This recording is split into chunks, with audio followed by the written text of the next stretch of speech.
talking about being tough up there. He too is talking about being tough, although he's shown himself to be quite cautious in these situations.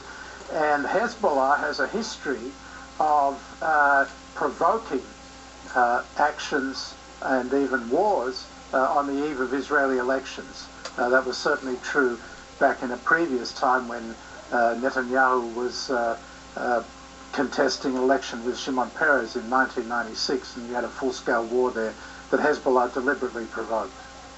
Mr. Ambassador, do you think the U.S. has a role here, or is that even possible these days, given the very strong tensions between Prime Minister Netanyahu and President Obama?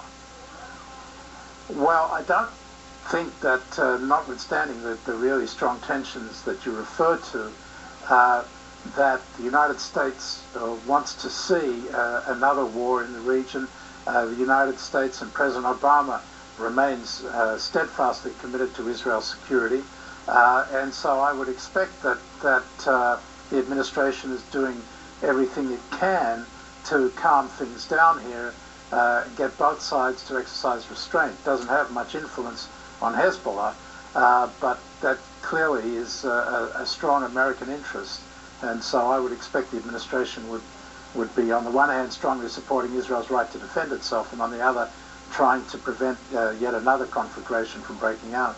If you were still advising President Obama in an official capacity, would you tell him he should talk publicly about this soon, or is it better for him to do this all behind closed doors? Well, I think that the normal way to handle it is, in this stage at least, to call publicly for restraint. I'm sure the State Department is doing that.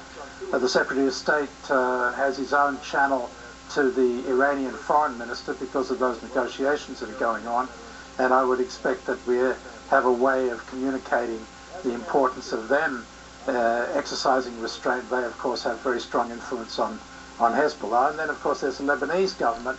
Although it's not very strong, it certainly doesn't want to see and would suffer greatly from an outbreak of war between Lebanon, between Hezbollah and Israel.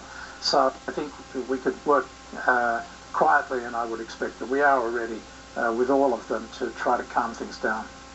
Before you go, sir, I do want to get your take on this debate right now about the appropriateness of Netanyahu